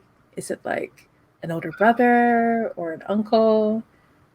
I feel like I'm the only one in my immediate family that so no is siblings, here. right? Yeah, I don't think. Well, I mean, let's say at the beginning of our story, there's no siblings here. Maybe more will have to be sent. But like, I was supposed to be a single person mission, so I could see my aunt doing it just because she can't, even though she doesn't like what I'm doing, she can't afford for me to be locked up. I could see Nirix doing it, but I could also see like it being a emissary of, my mother or father, like somebody from the Red Sashes, maybe somebody from the Aruvian consulate. The Aruvian consulate is our friend, yeah. So somebody from the Aruvian consulate coming on behalf of one of my parents. I could totally see that. So yeah. Ooh, yeah. We'll say like it's a family friend, right? So someone who's close to the family. And I'm gonna say that they didn't approve of you coming to Duskwall. Like they spoke out against it. So when they show up, so we see them like, so they have their hair is perfectly coiffed. They're in very pretty, it's the kind of clothes that someone wears when they want the world to know they're Aruvian and they have a lot of money. Like it's a little too much to show up in this place to pick you up, right? You can tell they're really like putting on a show. Right. And they have this like really intricate cane, and that's how you know that they're coming. You just hear the cane back against the wall. I can feel it reverberating through the ground. Mm-hmm. Yeah. And that's how you know they've shown up. And they say, they don't talk to you, they don't look at you, they don't acknowledge you, but they just show up, and there's a quiet conversation with the Bluecoats. And the Bluecoats like nod. You can see like something is being pushed towards them, probably money at this point, and a few papers. And you hear them murmuring to each other, and they're just standing by the door as someone comes over. One of the Bluecoats comes over, like opens the door, removes the handcuffs from you. But by the time you reach the door, they're gone. You don't see them. Oh, dang. I just heard it. Yeah. And I was like, and I was going to, I was going to like say their name, and I think I just say it, and like I say it assuming that they'll be outside, and it's just empty. I love it. And like, frankly, what Ankh did from the Bluecoats perspective was like be in the wrong place at the wrong time, kind of. Like, it seems like in retrospect, like it's a pretty small offense. Like she was attuning, but that wasn't, I don't think, visible to them. But I love the idea that it doesn't matter. Like she's, in trouble, and he's got to bail her out, or they've got to bail her out. It's very good. All right. Perfect. All right. So I think with that, we're officially into payoff, aren't we? Yeah, I think the score is complete. Yeah, we managed. We didn't manage the mythical 3 roll score, but we did not. But maybe one day. But yeah, so I'm gonna say like we'll play out what happens in the moment, then we'll go into the so you jump into the boat, and when you talk to our noble, you notice like she's really, really out of it. It takes her hours for her to come out of it.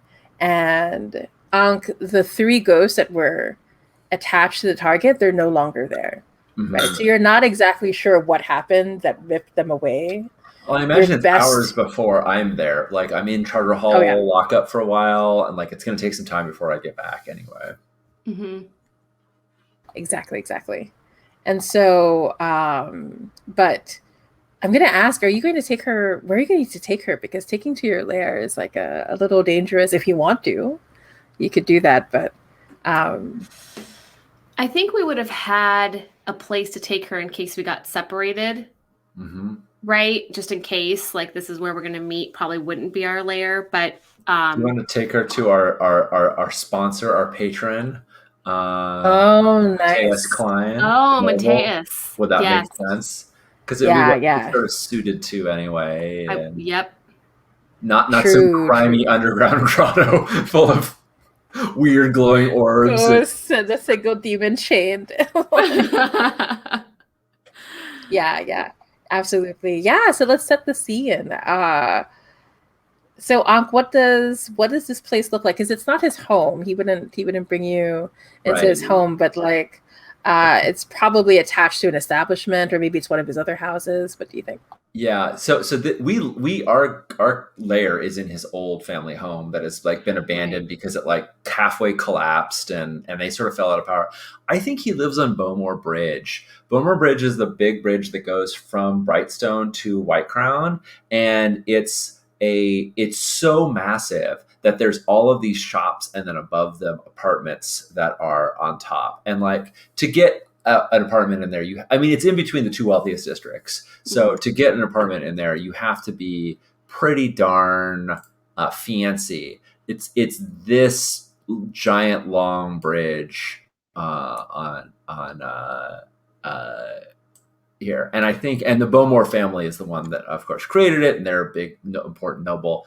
So I even though he's living in apartments, they are noble apartments. They're for visiting. They're typically for visiting nobles, like Eruvian fancy pantses might even be there, but it's also for people like Mateus, who is in that like transition period where his home estate is not available, but he still has a nice place to go to. So, and yeah, I could totally, if he has some sort of, if he sullies himself with working, like if he has to actually do work, he could absolutely have a business on the bottom floor and apartments above it or something like that as well. Nice, nice. And Penance, the question I have for you is, what is it about this place that tells you that your patron is way in over his head with the rituals and with like he's meddling with things that he shouldn't?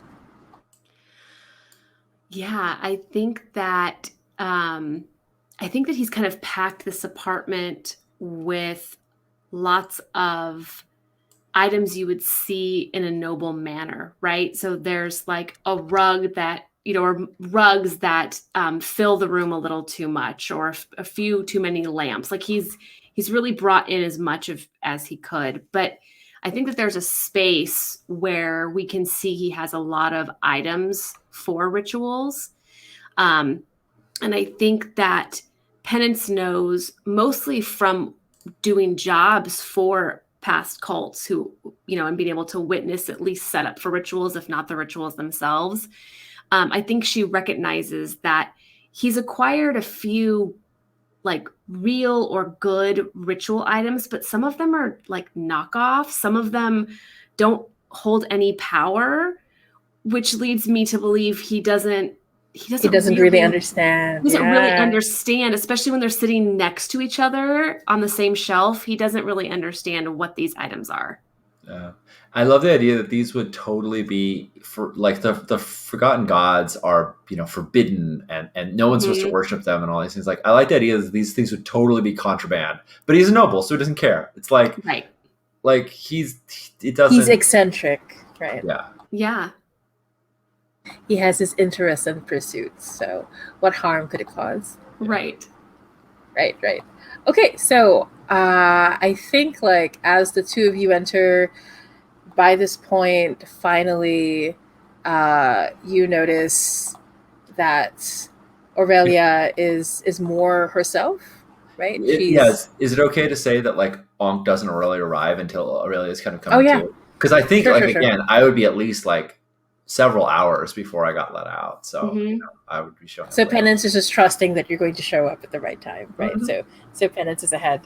And Aurelia is like, Penance, when you look at Aurelia, she's just so open and trusting, like the fact that you just grabbed her, threw over a boat, and she's not where she's supposed to be. She's going along with everything fairly well, especially that you're here in this fancy area. She's like, oh, maybe this is a servant of some kind, right? But she doesn't seem bothered in the least at all, right? So, and she has like, it used to be perfectly coiffed hair and everything, but it's been through a lot, right? Between the ghost howling and the carriage ride and everything. So some of the curls have come loose. She has very large blue eyes, the thickest lashes, and she's incredibly pale. Like you can tell that. I mean, not that anyone gets sun and dusk while, okay? But, some people but sit she's under like, electroplasmic lamps, I'm sure. Yeah. Oh my gosh. I'm sure that's what happened. I mean, if getting a tan was fashionable, nobles would spend ridiculous amounts of wealth to do it. Yes. Yeah, absolutely. Right. But you notice, Penance, there's something interesting about her, though. She has a very small scar by the mouth, right? Which is very strange to see in someone of her position. And just when you're like about to look at it and study it further, that's when your patron comes through. He like comes up from the other side of the room, Matthias Klein, and his hair is like completely swept back, very chiseled, long features, small, narrow eyes. He puts on a smile that doesn't quite reach his eyes. It's a very polite smile, and he says, "Penance, I'm so glad to see you." And I too heard the whispers. Is she ready to give what needs to be taken? Not until Ankh arrives. And I think Penance pulls out a pocket watch and checks it and says she has 4 more hours. And then we can start. Because I like the idea of Penance going, like, she's not impressed by this noble. Right. And she doesn't want to, I think Penance is very particular about plans. And so the plan was, we're going to wait until we're all together. Yeah. We'll see if she listens to me. Oh, you're going to say, Sean? Yeah, I feel very much like our relationship with Klein is that he sort of he gets to be like the noble who is like his pet scoundrels. Like he thinks of us as like, ooh, fun, I can send them off on new missions and stuff, things like that. And like we'll do dirty work for him.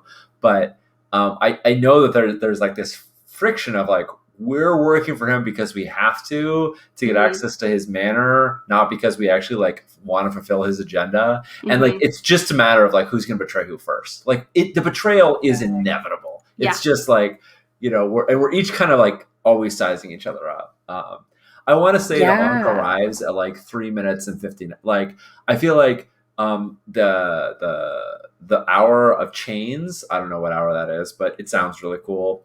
I feel like the hour of chains. There's like a bell. It's not the crematorium bell, but there's like a bell announcing it. And like when the final like 8 rings is finished, like that means it's the hour, and that would be the time. And it's like as the like 7th ring, as like the 7th dong is like her, that's when the door cracks open and Ankh kind of makes it in at the very last moment, just under the wire.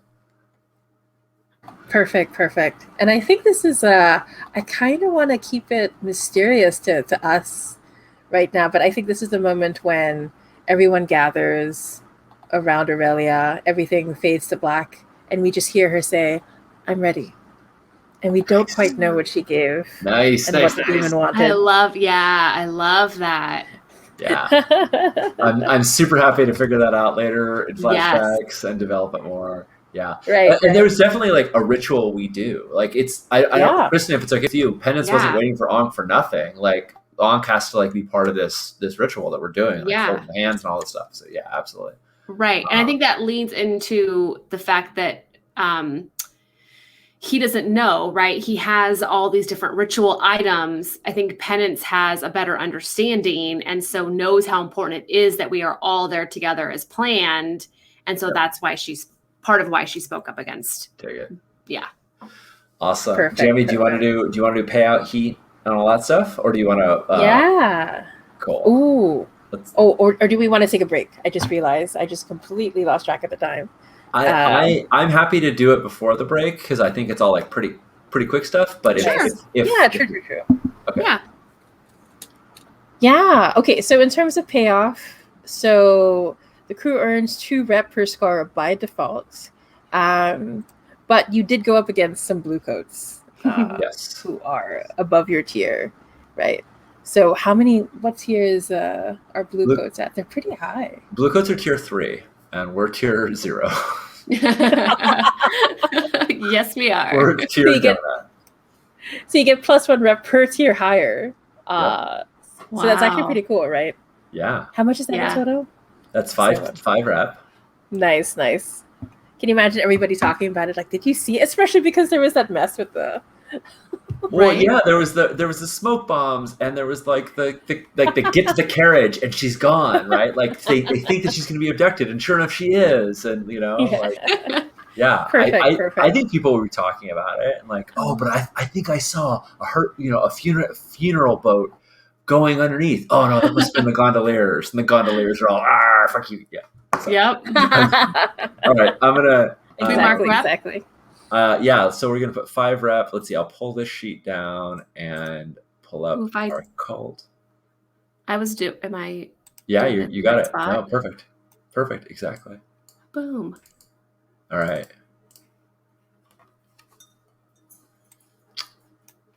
Very cool. Okay, and then, so in terms of getting coin, I'm gonna say at the very least, if y'all are feeling up to it, you can easily take things from Aurelia that she's not paying attention to. That you could sell off if you want to. I also feel like there's a sort of understanding with Klein that like he has to pay us for some of the stuff as well. So that's true. Yeah, I don't at all mind relieving Aurelia of a few of the trappings of luxury that are holding her back. I think I think that's very understandable. Yeah. What do you think that looks like? In terms of how much coin? Yeah. I don't know if this is a minor job or a small job. I'm going to cheat as usual and give you 3 coin then because it'll be in between. Sounds good. And let's see. Mark these. Boom. So are we going to pay Needles for his help? I feel like it. I feel like we've gotta. I mean, if you don't, we can just start up a clock, right, for him to lose patience. But just to keep that in mind. Totally your call, Kristen. I'm happy to pay him if you would like not like that clock, but if that clock is fun for you, then hold out. Yeah, I think. Yeah, start the clock. I think Penance is. I think Penance is annoyed. Not like I think that she's thrilled at the fact that we have the noble and everything, but because the smoke bombs didn't work, I think that she's going to rationalize like, well, I don't know him anything. That distraction never worked anyway. I love it. That's so perfect. Like, yeah, I was gonna pay you off, but then you flubbed it. You know, you didn't do your part, and like you had never said what his part was. Like, there's no agreement about what his part was supposed to be. But yeah, and I also like the idea that if something goes wrong with something that Penance invented, she's gonna pass blame if she So she's like, it was his fault, so no, he doesn't get paid. I'd like to resist that guilt. Exactly. I love it. Sorry, go ahead. Speaking of clocks, I went ahead and put a tick on that family favors for Ankh clock. Is that what you had in mind, Jenny? Yeah. Thank you so much for that. Yeah. Do you want me to make another clock of Needle's Wrath? Yeah, I wanted to see I want to see how much Needles. Let's do a fortune roll from Penance just to see how much patient Needles has. Because I was pretty sure with the uncle, right, like the family friend, that he doesn't have that much. But let's see about Needles. Sounds good. What trait do you think should be rolled to figure out the? Oh, can we do a pure fortune roll instead? Yeah. Well then, What? How many dice do you want to? Ooh, I put we've worked together before, so I can say 2. 2. Yeah. And we'll take the highest one. I think that sounds good. Okay. I'm not on that page. Oh, nice. Oh, there we go. Ooh, Like I okay. said, total turnaround. Total Yep. turnaround. Yep.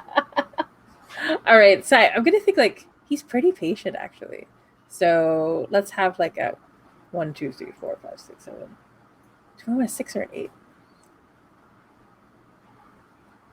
You know, you rolled a 6. Let's give you an 8-part clock. All Like, right. Okay. And how many ticks are we putting on it right now for not paying him I off? think just the one. He didn't ask too much of him. He just had to Yeah. like look the other way. He still went around, but the characters are running and chasing people and stuff. So he still Yeah. did that part of the job. So All right, so I'm putting Needle's Wrath, 8-tick clock, and throwing one tick on that clock. Awesome. There we go. Love it. I love Perfect. lots of clocks Mhm. in Yeah. games. I have a thing for clocks. People know. Perfect. Okay, so what's the next step? Next up is Gonna- heat. Ooh, so here we Oh, boy. go. Yeah. We were not smooth and quiet.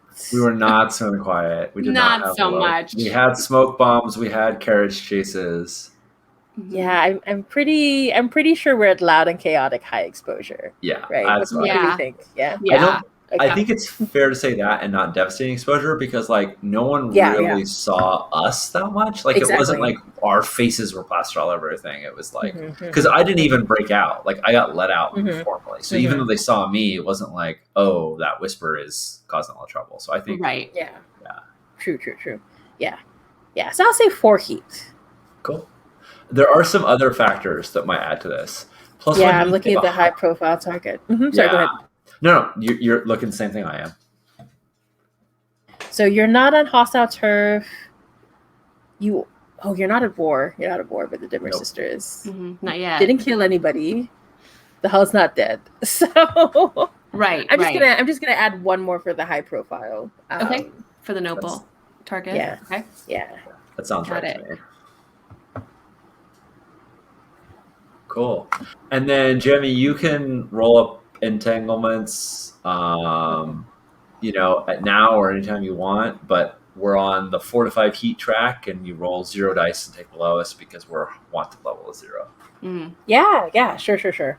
I'll do it after the session so we can start off next time with like Yeah, the that's fallout of those entanglements. Yeah. awesome. Cool. First half of the session, score complete. We're awesome. Successful. I'm very Yeah. excited. I'm very excited about this. So, folks, we're gonna take off for a few minutes. I highly recommend you watch the first minute of this wait screen. I put a lot of effort into Adobe Yeah. After Effects It's so good. It's so good. Amazing. to control this animation. And when we come back, we'll do downtime. So Yeah. we'll see you all in a minute or 3. See you in a bit.